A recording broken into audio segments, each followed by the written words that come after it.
আমরা মুনি ঋষি শব্দটা একসাথে ব্যবহার করি এবং এর লোকপ্রচলিত অর্থ সবাই জানি, কিন্তু টেকনিক্যালি এই ঋষি এবং মুনি শব্দ দুটো কিন্তু ভীষণ রকম আলাদা।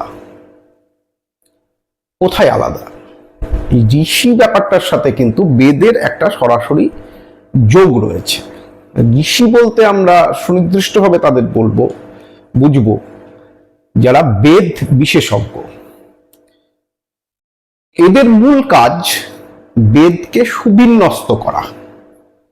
বেদ অপৌরুষেয় বলেই পরিচিত, অর্থাৎ সেটা দেববাণী, কিন্তু বেদ বিভিন্ন সময় বিভিন্ন প্রাজ্ঞজন তারা রিকনস্ট্রাক্ট করেছেন, তাকে শ্রেণীবদ্ধ করেছেন, তার বিন্যাসকে সুনির্দিষ্ট করেছেন। এই কাজটা যারা করেছেন তারাই কিন্তু ঋষি হিসেবে উল্লিখিত। এবং এখানে কিন্তু একটা অন্য কথা বলে রাখি যে এই ঋষি মধ্যে কিন্তু মহিলারাও পরিগণিত হয়েছে, মুনির মধ্যেও মহিলারা রয়েছে। কিন্তু এই মুনি শব্দটি আধুনিক কালে আমরা যাকে বুদ্ধিজীবী বলতে পারি সেই ধরনের স্কলারদেরকে বোঝানো হচ্ছে। এখন এদের বৈশিষ্ট্য সম্বন্ধে কিন্তু আমাদের শাস্ত্রে বহুবার বহু জায়গায় আলোচিত হয়েছে। তার মধ্যে আপনাদের কাছে যেটা খুব সহজলভ্য হবে সেটাকে রেফার করি, সেটা হচ্ছে গীতার 2য় অধ্যায়ের 56 সংখ্যক শ্লোক। তার একটু আগে থাকতেই স্থিতপ্রজ্ঞ ব্যক্তি কাকে বলে এই বিষয়টা নিয়ে গীতা কথা বলছে। এবং বলতে বলতে বলতে বলতে এই 56 নম্বর শ্লোকটিতে স্থিতধি শব্দটিকে মুনি শব্দের সাথে সমাসবদ্ধ করে একসাথে ব্যবহার হচ্ছে। অর্থাৎ এটা ধরে নেওয়ার যথেষ্ট কারণ রয়েছে যে এই স্থিতপ্রজ্ঞ ব্যক্তির মধ্যেই মুনিরা পরিগণিত হন, বা এদের বৈশিষ্ট্যগুলো বহুলাংশেই অ্যামালগামেটেড, এটা ভাববার একটা যুক্তিযুক্ত কারণ রয়েছে। একই সমাসের উচ্চারিত হচ্ছে। এখন এই মুনি কারা? এদের প্রথম কন্ডিশন হচ্ছে যে যারা দুঃখের আবহে নিরুদ্বিগ্ন থাকেন, অর্থাৎ কোনো একটা দুঃখজনক ঘটনার আবহে, যেমন অতি সাম্প্রতিক পশ্চিমবঙ্গে যেটা চলছে আরজিকর কাণ্ডকে ঘিরে, এই বিষয় যদি কোনো বিশেষজ্ঞের, বুদ্ধিজীবীকে ভেতর থেকে উদ্বিগ্ন করে তোলে, তাহলে কিন্তু তিনি স্থিতপ্রজ্ঞ মুনি হিসেবে, বুদ্ধিজীবী হিসেবে চিহ্নিত হবেন না। তাকে অনুদ্বিগ্ন থাকতে হবে। উদ্বেগ কিন্তু মানুষের চিন্তার পক্ষে হানিকর, এটা ভারতীয় শাস্ত্রের বক্তব্য। ঠিক তেমন ভাবে কোনো সুখাকাঙ্ক্ষাও কিন্তু তাদের থাকবে না। দুঃখে যেমন নিরুদ্বিগ্ন মনে হবেন, তেমন সুখেও কিন্তু তারা বিগতস্পৃহ হবেন। অর্থাৎ কোনো তাৎক্ষণিক সুখ, ইমিডিয়েট কোনো লাভ, এটাও কিন্তু বুদ্ধিজীবীর বচনকে নিয়ন্ত্রণ করবে না। এটা হচ্ছে দ্বিতীয় কথা। এবং তাদের ভয়, ক্রোধ এগুলোও কিন্তু থাকবে না, কোনো চাপের কাছে নতি স্বীকার থাকবে না। এটাও সমানভাবে এই মুনির বৈশিষ্ট্য সম্পর্কে 56 নম্বর শ্লোকেই আপনারা দেখবেন গীতাতে খুব সুস্পষ্টভাবে উল্লেখ করা হচ্ছে। স্পৃহাহীন, ভয়হীন, ক্রোধহীন, অর্থাৎ কাউরির প্রতি ক্রুদ্ধ হয়ে বুদ্ধিজীবী কোনো স্টেটমেন্ট জেনারেট করবেন না, কাউরির ভয়েও কোনো স্টেটমেন্ট জেনারেট করবেন না, এবং কিছু প্রাপ্তির আশাতেও কিন্তু স্টেটমেন্ট জেনারেট করবেন না। আবারও এখানে একটা স্মরণ করিয়ে দিচ্ছি, আমি আগেই বললাম, আবার বলছি, যে এখানে কিন্তু স্থিতপ্রজ্ঞ ব্যক্তি বা স্থিতধি ব্যক্তি, বিভিন্ন অনুবাদে বিভিন্ন শব্দ এসছে, স্থিতপ্রজ্ঞ স্থিতধি দুটি গীতারও ব্যবহৃত শব্দ, তার সাথে মুনি শব্দটিকে সমাসবদ্ধ করেই একই ফ্রেমের মধ্যে উচ্চারণ করা হচ্ছে। সুতরাং সেই জায়গা থেকে এই কথাগুলিকে কিন্তু মুনির শব্দের বৈশিষ্ট্য হিসেবে ভাবা যাচ্ছে। এবং আরেকটি বিষয় সম্বন্ধে উল্লেখ করছেন ইস্কনের প্রভুপাদ গোস্বামী। তিনি মুনির বৈশিষ্ট্য আলোচনা করতে করতে একটা জায়গায় বলছেন যে মুনিদের একটা বৈশিষ্ট্য হচ্ছে তাদের মধ্যে মতানৈক্য হবে। এটা খুব স্বাভাবিক। বুদ্ধিজীবীরা কখনো একইভাবে ভাববেন এরকম নাও হতে পারে, এবং প্রকৃত বুদ্ধিজীবী স্টেটমেন্টকে জাস্টিফাই করার সময় কিন্তু প্রবল বিতণ্ডা দেখা দিতে পারে, বিরোধ তৈরি হতে পারে, ওই যে বললাম যে ইমিডিয়েট কোনো আশু ফলের আকাঙ্ক্ষা তাদের স্টেটমেন্টকে জেনারেট করবেন না।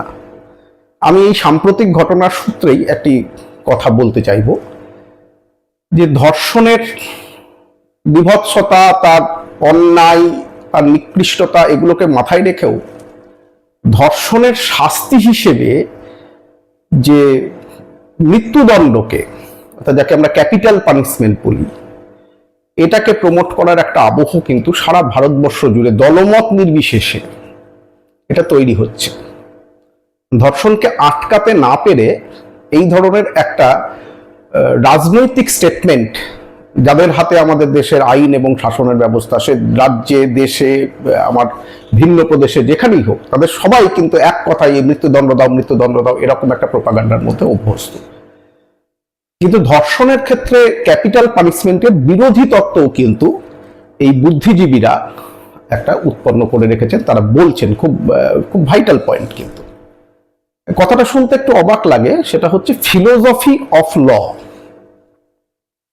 ফিলোসফি অফ লটা কি জিনিস? যে যখন কোনো একটা আইন প্রণয়ন করা হয় তখন তার পেছনে সমাজ, রাজনৈতিক, সামাজিক দর্শনগুলোকে কিন্তু খুব সানুপুঙ্খভাবে বিচার বিশ্লেষণ করা হয়। এবং এ ব্যাপারে আমার একটি কাজ করার সুযোগ হয়েছিল একটি বিশ্ববিদ্যালয়ের সাথে কাজ করতে করতে। এই ফিলোসফি অফ ল এটা নিয়ে কাজ করবার একটা সুযোগ হয়েছিল। হিন্দু আইন প্রণয়নের ক্ষেত্রে হিন্দু সমাজ দর্শন দেখবার একটা প্রশ্ন ছিল। আমি তাদেরকে শেয়ার করেছিলাম বিভিন্ন মতামত। যাই হোক, সেই সূত্রে আমার ধারণাটা প্রথম পরিষ্কার হয়। এখন এই ফিলোসফি অফ লতে কি বলছে, ধরা যাক ভারতবর্ষের ক্ষেত্রে, ভারতবর্ষে ক্যাপিটাল পানিশমেন্ট কোথায় দেওয়া যায়? একটা তো হচ্ছে যে বিরলতম হিংসার ঘটনা যেখানে থাকে, মানে এমন একটা কেস হবে যেটা অত্যন্ত, তার কোনো তুলনা করা যায় না তার বিভৎসতা, তার নৃশংসতার সাথে, এবং সেটা সবসময় মার্ডার কেস হবে। অর্থাৎ বিরলতম হত্যার ঘটনাতেই কিন্তু ক্যাপিটাল পানিশমেন্টটাকে রাখা হয়েছে। এখন অতি সাম্প্রতিক যে ঘটনাটি হয়েছে সেখানে ধর্ষণের সাথে হত্যাও হয়েছে, সুতরাং সেক্ষেত্রে বিষয়টা আলাদা এবং সেটা অবশ্যই বিরলতম। এবং হেতাল পারেক মামলায় এটা খুব বিরলতম ছিল, সেটার কথা বলছি না। কিন্তু সাধারণ ধর্ষণের ক্ষেত্রে ক্যাপিটাল পানিশমেন্টের বিরোধী একটি তত্ত্ব এই কথা বলতে চাই যে যেহেতু ফিলোসফিক্যালি ভারতীয় দণ্ডবিধি এটা মনে করে যে কেবলমাত্র বিরলতম ক্ষেত্রে হত্যার ঘটনাতেই মৃত্যুদণ্ড দেওয়া হবে, তাহলে ধর্ষণের ক্ষেত্রে যদি মৃত্যুদণ্ড দেওয়া হয় তাহলে ধরে নেওয়া হবে যে ধর্ষণ সেই বিরলতম হত্যার সমতুল্য। অর্থাৎ গুরুত্বে ধর্ষণ যদি বিরলতম হত্যার সমতুল্য হয় তাহলেই কিন্তু মৃত্যুদণ্ড ভারতীয় ফিলোসফি অফ লতে সাপোর্ট করে। এখন কথা হচ্ছে যে ধর্ষণকে যদি এই ধরনের হত্যার সাথে তুলনা করা হয়, দৈহিক হত্যার সাথে যদি বিষয়টাকে তুলনা করা হয়, তাহলে যে কোনো ধর্ষিতা নারীর নারীত্বের জায়গা থেকে কিন্তু তাদের একটা ডিপ্রেশন তৈরি হতে পারে। তারা ধরেই নিতে পারেন যে তাদের শারীরিক সকল সতীত্বর ওপরেই তাদের জীবনের যাবতীয় যা কিছু নির্ভর করছে। এখন এই যে তত্ত্ব, অর্থাৎ বলতে চাওয়া হচ্ছে যে যদি মৃত্যু এবং ধর্ষণকে সমতুল্য ভাবা হয় তাহলে কোথাও নারী আন্দোলনই, নারী স্বাধীনতা আন্দোলন, নারীর মুক্তির আন্দোলনই ব্যাহত হবে। এখন এই কথা কিন্তু বুদ্ধিজীবীদের একাংশ বলছেন, এবং মৃত্যুদণ্ডের বিরোধিতাও কিন্তু সমানভাবে একটি দার্শনিক বিরোধিতা। কিন্তু মুশকিল হচ্ছে আমাদের সমাজ অত্যন্ত তাৎক্ষণিক একটা প্রতিক্রিয়া ব্যক্ত করার মধ্যে আমরা বিরাজ করি। ওই জন্যই প্রথমে মুনির শব্দের ব্যাখ্যায় গীতা যেটা উল্লেখ করছে যে দুঃখে তারা বিচলিত হন না। অর্থাৎ তাৎক্ষণিক একটা দুঃখ, ইমিডিয়েট যেটা ঘটলো, সেটাতে আমি এত বিচলিত বোধ করলাম যে আমার বিগার পার্সপেকশনটা ডাইলিউটেড হয়ে গেল, এটা যেন না হয়। এখন আমাদের স্বভাব কি হচ্ছে, যখনই কেউ ধর্ষণের ক্ষেত্রে বললো যে না ধর্ষণে আমি মৃত্যুদণ্ড চাই না, তখনই কিন্তু আমরা তাকে গণশত্রু হিসেবে দাগিয়ে দিতে চাইলাম। এখানে আমার ব্যক্তিগত কি মত এটা আলোচ্য নয়। আমি বলতে চাইছি বুদ্ধিজীবীদের মধ্যে এই ধরনের সূক্ষ্ম মতাদর্শগত বিরোধ কিন্তু ভারতীয় সনাতন দার্শনিক ঐতিহ্যে অত্যন্ত প্রকৃষ্টভাবে সমর্থিত। কিন্তু আমাদের আবার একটা অসুবিধাও হয়, আসলে বুদ্ধিজীবীদেরকে তাদের স্বভূমিকায় আমরা খুব একটা দেখতে পাই না। তাদের ভয়হীনতা, তাদের লোভহীনতা, তাদের ক্রোধহীনতা, সংকীর্ণ স্বার্থহীনতা, এইগুলো তাদের জ্ঞানবিদ্যা চর্চার সাথে সংশ্লিষ্ট থাকে না। যে কোনো কারণেই যখন তারা জ্ঞানবিদ্যায় একটা বিশেষ স্তর অতিক্রম করে যায়, যাদের আদর্শ স্থানীয় হয়ে উঠবার কথা, তাদের কিন্তু ওই কৃতদাস মনোবৃত্তি দেখতে দেখতে দেখতে দেখতে আজ হয়তো সাধারণ মানুষ আমরা খুব তাৎক্ষণিকভাবে বুদ্ধিজীবীদের নিন্দাবাচনের দিকে যাই। কিন্তু দর্শন শাস্ত্রকে উপেক্ষা করা, এটা কিন্তু একটা জাতির পক্ষে মারাত্মক আত্মঘাতী হতে পারে। এবং এই দর্শনের কারণে কিন্তু মানে বিশ্বযুদ্ধ পর্যন্ত হয়েছে। হিটলারের প্রচারের মধ্যে নিৎসের জীবন দর্শনের ব্যাখ্যা অপব্যাখ্যা যাই বলি, সেটা কিন্তু প্রবলভাবে ছিল। সুতরাং দর্শন শাস্ত্রের যারা চর্চা করেন, হয়তো আমরা তার মধ্যে খুব প্রকৃত প্রকৃষ্ট মানুষকে খুঁজে পাই না, কিন্তু সমাজের এই উৎসাহ থাকা উচিত, সমাজের এই বুঝদার এই পরিমাণে হওয়া উচিত যে প্রকৃত বুদ্ধিজীবী তাদেরকে কিন্তু তাদের সমাজের মধ্যে থেকে চিহ্নিত করতে হবে, প্রকৃত পাঠ করতে হবে। তারা ঠিক কি বলতে চাইছেন একটু সময়ের দাবি কিন্তু তাদের চিন্তা ভাবনাগুলো রাখে। এই পদ্ধতিতে যদি আমরা না এগোতে পারি, তাহলে আমাদের ভবিষ্যৎ আইন প্রণয়ন বিঘ্নিত হবে, আলটিমেটলি আমাদের সমাজও কিন্তু ভীষণ বিপন্নতার সম্মুখীন হবে।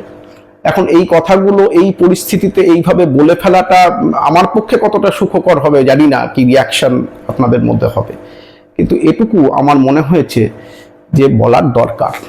সেই জন্যই আজকে মুনি শব্দটিকে নিয়ে তাদের এই মতবিরোধের জায়গায় এবং তাদের এই ব্যক্তিত্বের কোনো রকম চাপের কাছে নতি স্বীকার না করার এই বৈশিষ্ট্যটি কিন্তু তুলে ধরলাম।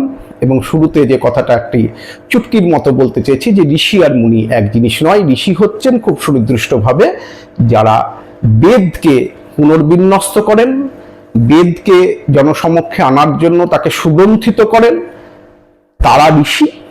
এবং যারা প্রকৃত বুদ্ধিজীবীর অবস্থানে থাকতে পারেন তাদেরকে কিন্তু শাস্ত্রীয়ভাবে আমরা মুনি বলে চিহ্নিত করব। আজকের মতো এই পর্যন্ত।